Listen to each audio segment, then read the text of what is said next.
우리 주님의 은혜와 평강이 오늘 예배 자리에 나오신 여러분 모두에게 충만하게 함께 하시기를 빕니다. 예수님께서 부활하신 후 제자들과 40일을 더 머무셨습니다. 40일 동안 예수님이 가르치신 것은 하나님 나라, 하나님의 왕국의 복음이었습니다. 이제는 제자들을 사도로, 세상 가운데 선교사로 파송하기 위하여 하나님의 나라를 가르치신 것이죠. 예루살렘을 떠나지 말고 내게 들은 바 아버지께서 약속하신 것을 기다리라. 바로 성령에 대한 약속이죠. 요한은 물로 침례를 베풀었지만 너희는 몇 날이 못 되어 성령으로 세례를 받으리라. 주님 그렇게 약속해 주셨습니다. 주님께서는 부활하신 바로 그 첫날, 그날 저녁에 제자들은 두려워서 문을 걸어 잠그고 자기들끼리 모여 있었던 그곳에 주님이 찾아오셔서 문안하시죠. 너희에게 평강이 있을지어다. 아버지께서 나를 보내신 것 같이 나도 너희를 보내노라. 이 말씀을 하시고 이렇게 말씀하십니다. 숨을 그들에게 불어넣으시고 성령을 받으라. 하나님의 호흡, 하나님의 영이신 성령을 부활하신 주님께서 성령 받으라 그렇게 말씀하셨어요. 예수님은 십자가에서 돌아가시기 전에도 반복적으로 성령 받을 것에 대해서 강조하셨습니다. 부활의 첫 메시지도 또 마지막 유언도 성령 받으라라고 하는 그 말씀이었습니다. 누가복음 24장 49절 말씀도 성령에 관한 당부였습니다. 볼지어다 내가 내 아버지께서 약속하신 것을 너희에게 보내리니. 성령 하나님이죠. 너희는 위로부터 능력으로 입혀질 때까지 이 성에 머물라. 그러니까 아직까지 성령이 임하기 전까지, 성령 받기 전까지는 예루살렘 떠나지 마라. 예수님께서 당부하신 것입니다. 이처럼 중요한 성령의 충만함을 받는 것, 이것이 왜 필요하고 예수님은 이것을 왜 돌아가시기 전에 그렇게 몇 차례 당부하시고 또 직전에 또 예수님이 부활하신 그날에 또 승천하시기 전에 왜 몇 번 이렇게 당부하셨을까요? 우리는 왜 성령 충만을 받아야 될까요? 성령 충만 받으면 각종 병마에서 고침을 받으니까, 또 방언, 통역, 예언 이런 은사들이 나타나니까, 또 우리가 어떤 능력 있는 신앙생활을 할 수 있게 하니까 필요한 것이죠. 그러나 그러한 것들도 중요하지만 성령 충만이라고 하는 것은 아주 본질적인 목적과는 조금 그 부분들은 본질적인 목적은 아니라고 할 수 있습니다. 분명히 성령 충만 받으면 우리는 의심이 사라지고 또 분명한 확신 가운데서 승리를 우리가 경험하게 될 것입니다. 믿음이 부족한 사람들 성령 충만 받으면 분명히 하나님께서 확신을 주실 것입니다. 그러나 그런 것들이 본래 목적은 아니라는 거예요. 누가는 이 놀라운 역사가 요엘 선지자가 예언하신 그 말씀대로 되었다라고 말합니다. 무엇에 관한 예언입니까? 사도행전 2장 17절 이하에 보면요, 방언하고 예언하고 그 놀라운 역사가 일어나는 이 모든 일들은 다 성령께서 주시는 것인데, 성령이 주시는 그 이유, 성령 강림의 목적을 분명하게 말씀하고 있습니다. 17절부터 21절까지 한번 보겠습니다. 하나님이 말씀하시기를 말세에 내가 내 영을, 그러니까 하나님의 영 성령을 모든 육체에 부어주리니 너희의 자녀들은 예언할 것이요 너희의 젊은이들은 환상을 보고 너희의 늙은이들은 꿈을 꾸리라. 그때에 내가 내 영을 내 남종과 여종들에게 부어주리니 그들이 예언할 것이요. 성령을 받으면 예언한다, 하나님의 말씀을 전한다라고 되어 있죠. 또 내가 위로 하늘에서는 기사를, 아래로 땅에서는 징조를 베풀리니 곧 피와 불과 연기로다. 주의 크고 영화로운 날이 이르기 전에 해가 변하여 어두워지고 달이 변하여 피가 되리라. 21절 다 같이 읽겠습니다. 누구든지 주의 이름을 부르는 자는 구원을 받으리라 하였느니라. 아멘. 여러분, 성령을 약속하신 그 목적은 그 21절에 있습니다. 성령께서 임하시는 그 목적은 누구든지 주의 이름을 부르게 하려고. 양자의 영이신 성령이 아니시고는 우리는 하나님을 아무도 아빠, 아버지라고 부를 수 없습니다. 예수님을 자신의 주인으로 영접할 수가 없습니다. 그래서 성령이 아니고서는 예수님을 믿을 수가 없는 것이죠. 누구든지 주의 이름을 부르는 자는 구원을 얻으리라. 이 목적 때문에 성령께서 강림하신 것이죠. 사도행전 1장 8절 말씀도 분명하게 그렇게 말합니다. 오직 성령이 너희에게 임하시면 너희가 권능을 받는다. 이 파워라고 하는 거죠. 권능을 받는다. 그러면 너희가 내 증인이 되리라. 그렇게 말씀하셨어요. 부활하신 주님께서 40일 동안 약속하셨던 그 성령을 기다리라라고 내내 가르치고 부탁하셨죠. 성령 충만 없이, 성령의 강림하심 없이 우리는 이 영적인 전쟁인 선교의 일을 감당할 수 없기 때문입니다. 두려워 떨던 모든 사도들과 그리스도인들이 성령 충만을 받은 이후에 비로소 거리로 뛰쳐나가서 예수 그리스도가 바로 당신들이 죽였던 바로 그 사람이 우리의 주와 그리스도시다라고 복음의 증인들이 되게 된 것이죠. 그래서 여러분, 세계 선교는 성령님이 오셔야만 가능했던 일입니다. 오순절은 그래서 너무나 중요한 선교의 원동력입니다. 여러분, 이 오순절이 그래서 교회가 탄생한 날이요, 교회의 오순절, 또 선교의 오순절입니다. 여러분, 증인이 되리라 그러셨는데 누가 증인이 될 수 있을까요? 증인은 보고 들은 것, 자기가 보고 들은 것을 증언하는 사람이 증인입니다. 그런데 예수님을 3년 동안 보고 듣고 만지고 느끼고 또 많은 체험들을 실제로 같이 하고 먹고 마셨던 제자들인데도 불구하고, 그럼 그들보다 더 강력한 증인이 누가 있겠습니까? 많은 그들이 성령 받기 전에는 증인되지 못했어요. 두려워했고 도망갔고 예수님을 부인했습니다. 아무리 보고 들었어도 그것만 가지고는 증인이 되지 않는다라고 하는 것을 알 수 있습니다. 복음의 증인은 육체적인 감각으로 내가 보고 듣고 느끼고 이거보다 더 중요한 것이 성령께서 임하셔야 한다라고 하는 것입니다. 성령이 임해야 그 성령에 의해서 복음을 증언할 수 있는 증인이 될 수 있다라고 말합니다. 왜냐하면 성령님은 예수의 영이시기 때문에 그렇습니다. 성령 받으면 예수님의 영이 충만해집니다. 그래서 예수님을 증거할 수 있게 되는 것이죠. 성령 충만한 자는 바로 능력 있게 전도할 수 있는 것입니다. 여러분, 성령 충만 없이 전도할 수 없어요. 성령 충만 없이 선교할 수 없습니다. 전도와 선교는 우리의 일이 아니에요. 우리의 일이 아니고 하나님의 일입니다. 그래서 하나님의 영의 능력이 없이 우리는 하나님의 일을 할 수 없습니다. 아무리 유능한 선교사, 아무리 신학적으로 준비가 잘 되어 있는 전도자라도 성령의 능력이 없으면 한 사람도 복음으로 변화시킬 수 없습니다. 전달은 할 수 있겠죠. 내용 전달. 그러나 한 사람도 성령이 아니고서는 예수님을 주라고 영접하는 능력은 나타나지 않습니다. 사도행전 2장에서 묘사된 오순절 성령 강림 사건은 예수님이 이제 승천하신 다음에 열흘 더 있다가 120명의 성도들이 모여서 간절히 예루살렘 떠나지 말고 기다려라, 약속하신 것을 기다려라 라고 하신 그 말씀에 의지해서 그들이 사모하며 기다렸을 때 하나님께서 부어주신 성령 강림이죠. 누가복음 24장 49절에도 그렇게 말씀하셨잖아요. 내 아버지께서 약속하신 것을 너희에게 보내리니 너희는 위로부터 능력으로 입혀질 때까지 이 성에 머물라. 그리고 사도행전 1장 4절 5절에도 예루살렘 떠나지 말고 내게 들은 바 아버지의 약속하신 것을 기다려라. 그러니까 먼저 우리가 나가서 전도하고 나가서 사역하기 전에 먼저 해야 될 일이 있어요. 예루살렘 떠나기 전에 해야 될 일이 있어요. 성령 받아야 됩니다. 성령을 경험하지 못한 사람은 나가서 자기 일을 할 겁니다. 그건 하나님의 사역이 아닙니다.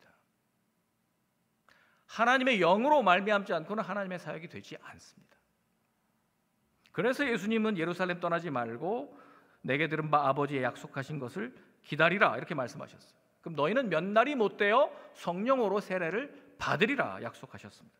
그 약속대로 성령께서 임하신 날, 그날이 오순절이요.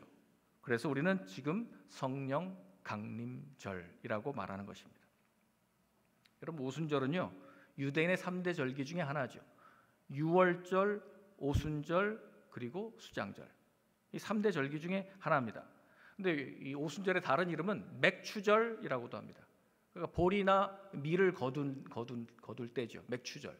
또 77절이라고 합니다. 77이 49, 49일이나 50일이나.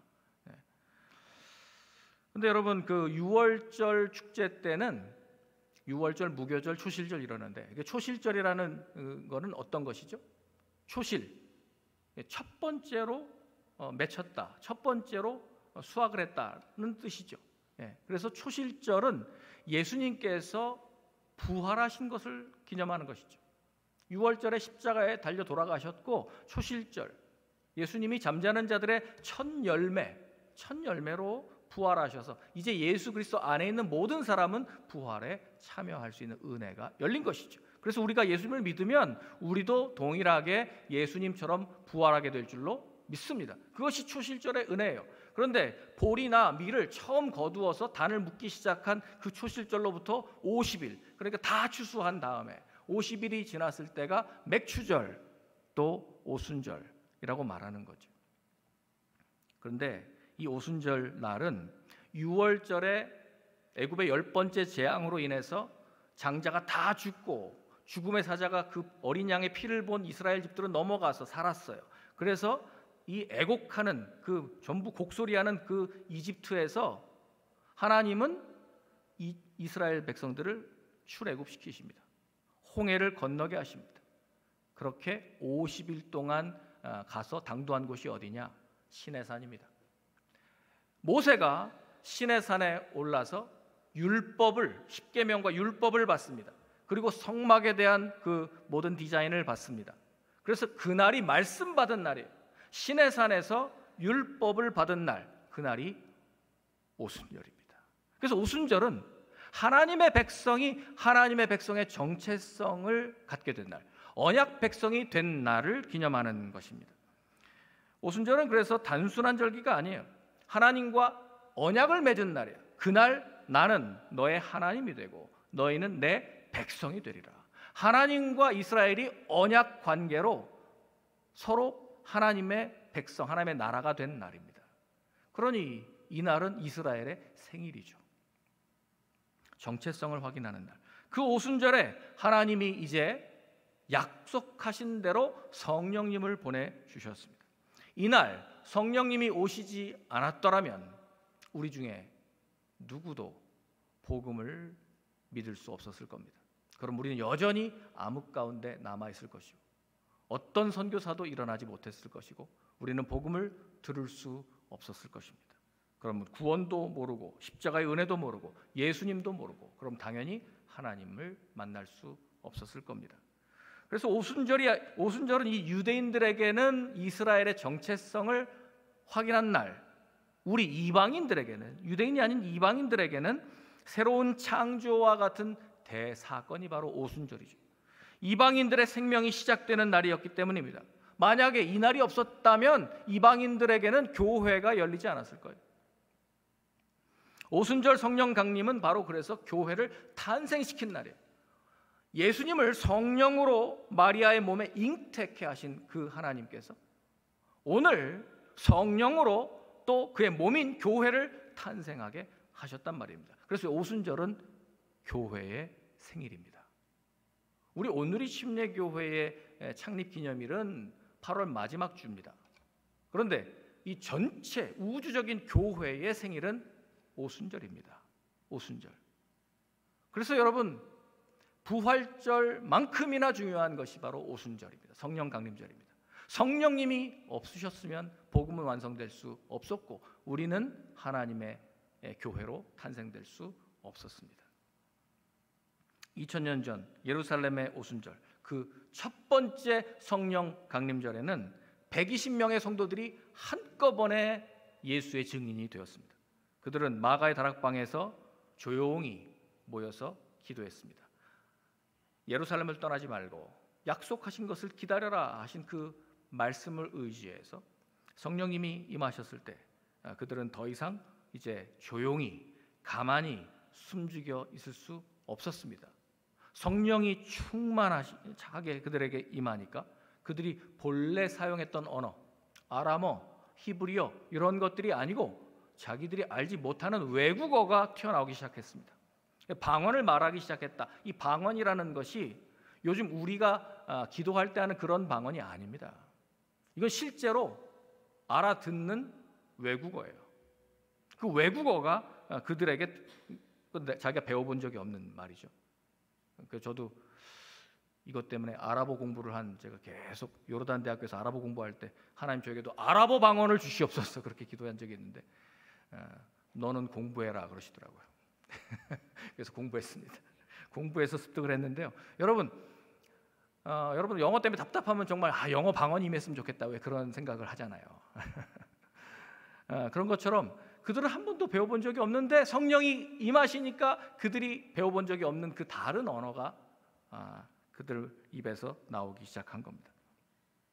그 왁자지껄 소란스러운 그 소리가 나니까 거기에 많은 사람들이 몰려 있었거든요. 오순절 그들의 3대 절기니까 유대인들은 다 예루살렘에 모여서 성전에서 절기를 지키잖아요. 그날도 전국에서 온 유대인들뿐만 아니라 외국에서 온 동포들까지, 유대인 동포들까지, 디아스포라 유대인들까지 다 왔는데 그들이 올라가서 보니까 자기가 태어난 곳 말을 하는 거예요. 메데, 바데, 메소포타미아, 그레데, 아라비아, 그리스, 로마까지 이게 어떻게 된 건가? 이런 언어가 왜 우리 동네에서 하는 이 말을 이 사람들이 어떻게 아는가? 깜짝 놀라게 된 것이죠. 사도행전 2장 2절, 4절, 2절에서 4절 말씀은 이 사건을 이렇게 기록하고 있습니다. 호련히 하늘로부터 급하고 강한 바람 같은 소리가 있어 그들이 앉은 온 집에 가득하며 마치 불의 혀처럼, 여기도 혀라는 단어를 썼는데 불의 혀가 뭘까요? 여러분 그 불꽃을 보면 막 그 혀처럼 이렇게 오르락내리락 하는 게 보이잖아요. 그 불의 혀처럼 갈라지는 것들이 그들에게 보이면서 각 사람의 120명 각 사람 머리 위에 임했다라고 말합니다. 그들이 다 성령의 충만함을 받고 성령이 말하게 하심을 따라 다른 언어, 우리 옛날에는 개역 성경에는 방언이라고 되어 있는데요. 그 방언이라는 것이 항상 그 language라고 영어 성경에 되어 있는데 여기 다른 언어, 여기 other tongue이라고 나왔잖아요. 다른 언어들로 말하기를 시작하니라. 그리고 2장 7절에서 8절 말씀을 보세요. 그들이 깜짝 놀랐어요. 자기들이 태어난 곳, 보라 이 말하는 사람들이 다 갈릴리 사람들 아니냐. 이 사람들 배운 사람들이 아닌데, 이 사람들 우리나라에 한 번도 방문해 본 적이 없는 사람들인데 어떻게 우리 각 사람이 난 곳 방언, 그 무슨 말이에요? 내가 태어난 그 메데, 메소포타미아, 이런 아랍, 그레데, 아니 어떻게 이 사람이 우리가 태어난 곳 방언으로 말을 하느냐. 깜짝 놀라게 된 거죠. 그래서 여기 보면 바데인, 메데인, 엘라민, 메소포타미아, 유대, 갑바도기아, 본도, 아시아, 부르기아, 밤빌리아, 애굽, 구레네에 가까운 리비아, 또 로마로부터 온 나그네, 그레데인, 아라비아인들. 전에는 제가 그렇게 슬쩍슬쩍 넘어갔던 이 지명들을 제 눈이 번쩍 띄었던 게 어디겠어요? 아라비아인들. 2000년 전에 아랍 사람들도 성령이 말하게 하심을 따라서 첫 번째 복음을 들었구나. 그 사람들도 교회가 생겼구나. 근데 실제로 요르단에는 AD 60년에 생겼던 교회가 그 요르단에 있습니다. 그만큼 아랍어를 쓰던 사람들도 복음을 들었어요. 너무 반갑습니다. 저에겐 너무 반가운 일이죠. 구경하던 사람들이 그들이 다 술에 취했다라고 생각할 정도로 이상한 거예요. 뭔가에 취한 거예요. 완전히 장악된 거예요. 그러니까 이 사람들 술에 취했다, 새술에 취했다라고 말하잖아요. 그러니까 그러니까 뉴 와인이라고 그랬잖아요. 이 사람들 새 술에 취했나 보다. 그들이 본 것은 정확한 것은 아니지만 무언가 취한 것처럼 완전히 사로잡힌 모습은 맞습니다. 그들의 평가처럼 120명의 성도들은 새 포도주 같은 성령님으로 충만하게 됐습니다. 그래서 이 오순절의 체험 후에 그들은 아주 상식을 뛰어난 그런 경험을 하게 되는 것입니다. 가만히 있을 수가 없었어요. 언어의 혁명이 일어난 거죠. 여러분, 불의 혀처럼 갈라지는 것이 각 사람 위에 임하니까 그들이 각각 다른 말을 했다. 여러분, 성령 세례 받은 증거는요, 저 혀가 바뀌는 거예요.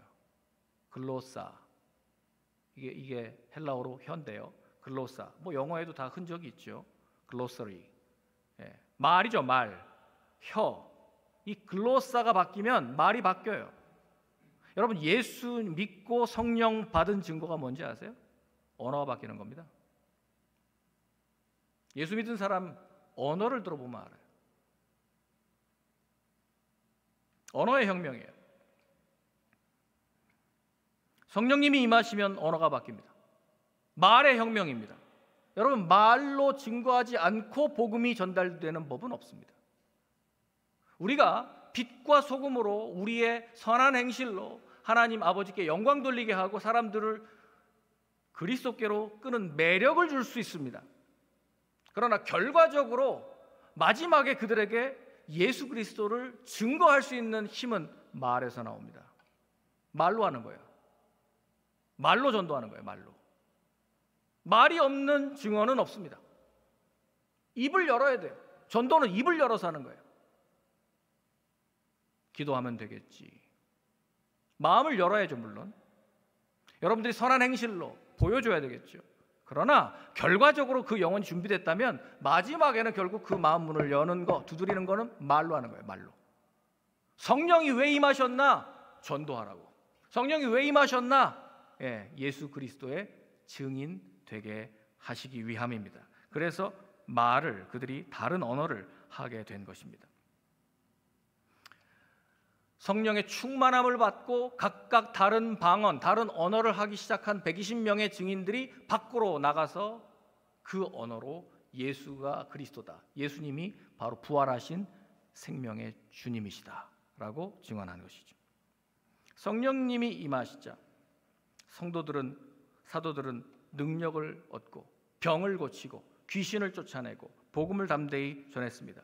예수님을 3번씩이나 모른다고 부인했던 베드로가 이날은 성령 충만함을 받아서 예루살렘에서 담대하게 복음을 증거하고 너희가 죽인 그 예수를 하나님께서 우리의 주와 그리스도가 되게 하셨다 라고 선포하셨습니다.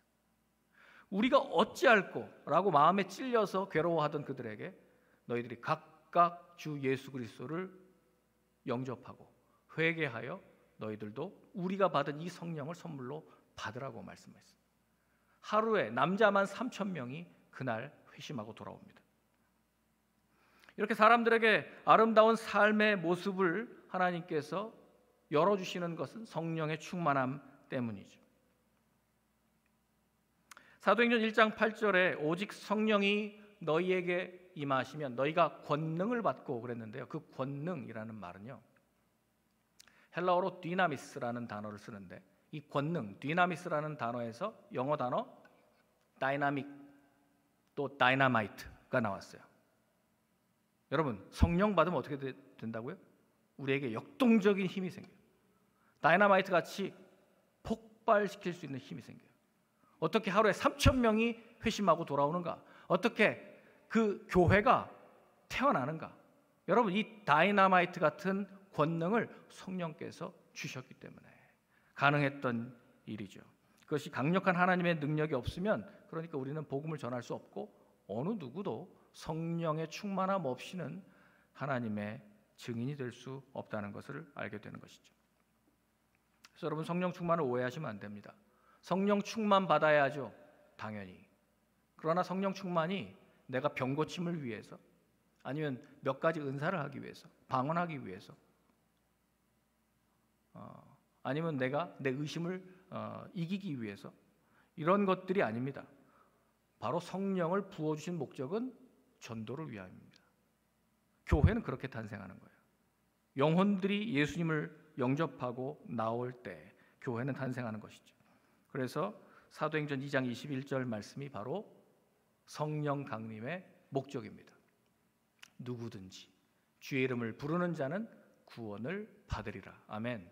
여러분, 누구든지 주의 이름을 부르게 하는 분이 바로 성령 하나님이십니다. 이 말씀은 요엘 2장 32절 이하의 말씀이 성취된 거라고 아까도 말씀드렸어요.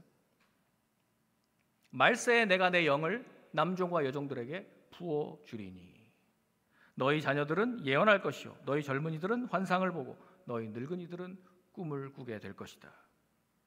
이렇게 하시는 이유, 누구든지 주의 이름을 부르는 자는 구원을 얻게 하심이죠. 그래서 성령 강림 목적은 우리 모두를 증인 삼아서 만민을 구원하는 일에 우리 교회를 사용하여 주시겠다 하시는 것이죠. 여러분, 사도행전은 그래서 별명이 성령 행전입니다. 성령께서 사도들을 움직여서 복음을 증거하게 하신 것이죠. 그래서 성령 행전은 곧 선교 행전이죠. 행전이라고 하는 말이 성령을 통해서 복음 전파가 진행되는 이 놀라운 사건들을 기록한 책, 이게 행전이에요. 그러니까 사도행전은 성령 행전이요, 성령 행전은 선교 행전으로 나타났다. 그래서 그 선교 행전의 결과가 오늘 우리의 교회라는 것이죠.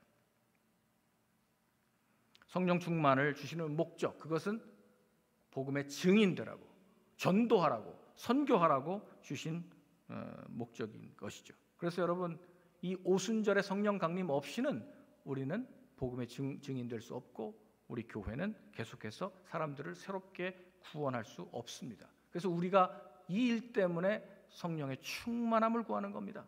하나님, 저에게 성령의 충만함을 부어 주옵소서. 성령을 부어 주옵소서. 그래서 오순절 강력한 이 부흥을 우리는 기대해야 됩니다. 이 땅에 복음하는 성령의 강림 없이는 이루어지지 않습니다. 우리 아이오와 땅에도 성령께서 강하게 임재하시고 불어주시기를 우리는 기도해야 될 것입니다. 성령 없이, 성령 받지 않고 우리는 증인될 수 없습니다.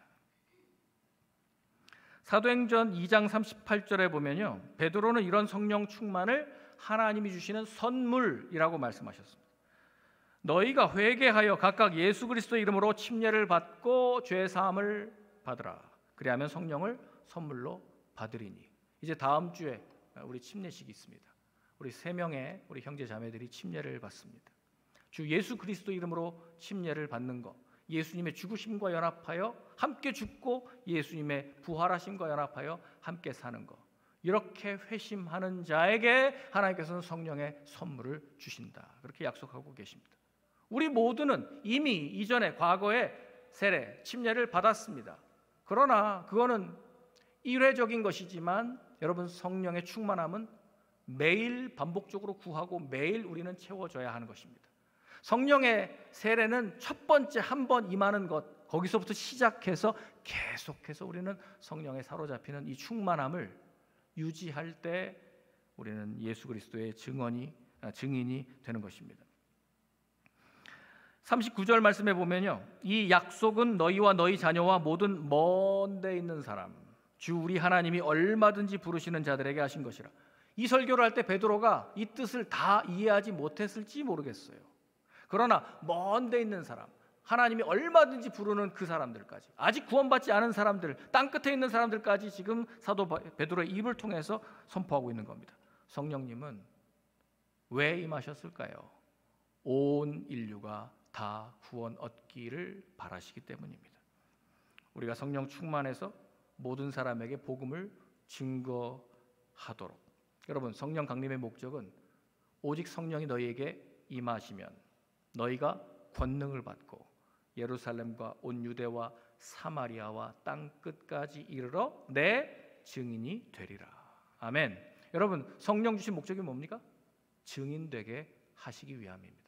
그러니까 우리가 성령 충만 구하는 목적은 개인적인 목적이 아니에요. 하나님의 일을 하기 위함입니다. 여러분, 이 목적이 분명히 여러분의 삶의 목표라면 기도하십시오. 성령 충만을 구하십시오. 주님께서 성령의 충만함을 부어주시고 여러분들로 증인되게 하실 줄 믿습니다. 마가복음 16장 17절 18절 말씀에도 예수님께서 이렇게 말씀하셨어요. 믿는 자들에게는 이런 표적이 따를 것이다. 저희가 내 이름으로 귀신을 쫓아내며, 여러분 예수 그리스도의 이름으로 귀신은 다 쫓겨나갑니다. 이거 경험해 보신 적이 있으세요? 아직 경험해 보신 적이 없다면 한번 활용해 보세요. 예수 그리스도의 이름으로. 이길 수 없습니다. 마귀는 이미 예수님이 승리하셨기 때문에. 또 새 방언을 말하며, 믿는 자들에게 따르는 표적이 뭐예요? 새 방언. 여기서도 말씀하셨잖아요. 새 방언, 새로운 말을 할 것이다. 성령 받으면 혀가 바뀌고 말이 바뀌고 여러분들이 예수님의 복음을 증거할 수 있게 됩니다. 이러한 영적 전쟁에서 하나님은 우리와 함께 계시면서 직접적으로 개입하시고 역사하십니다. 오순절에 성령이 임하면 모든 민족 방언이 다 복음을 들을 수 있도록 하신다라고 하는 것이죠.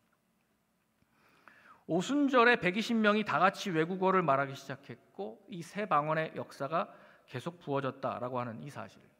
이것은 여러분 2000년 전에 그러면 예루살렘에서만 딱 한 번 있고 그 다음에는 없다가 아닙니다. 오늘날도 교회는 계속 일어납니다. 그 말은 성령께서 강림하셨다는 증거죠.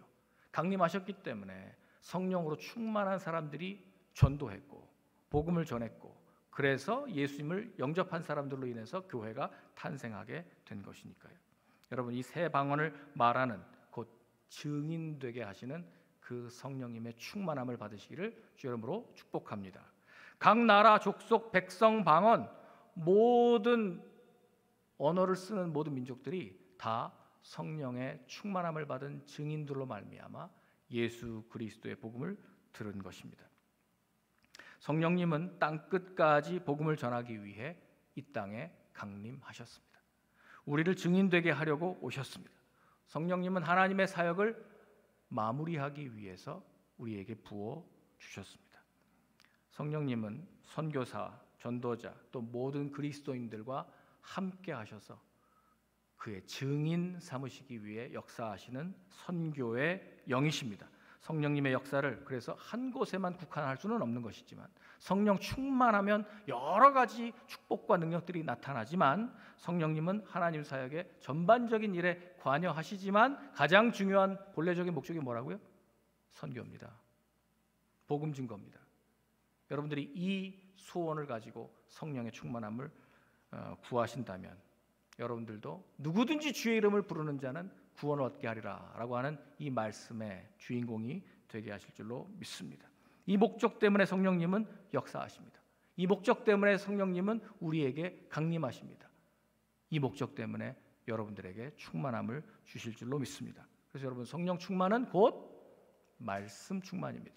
오순절에 시내산에서 십계명 율법을 받은 것처럼 성령님이 오순절에 예수님이 약속하셔서 우리 가운데 임하여 교회가 탄생한 것처럼, 여러분 성령 충만은 곧 말씀으로 충만한 것이며 그 복음의 말씀을 우리가 담대하게 전할 수 있도록 여러분들에게 복음의 증인되게 하셔서 만민을 구원하기 위한 도구로 하나님은 성령의 충만한 그의 종들을 일으켜 주실 줄 믿습니다.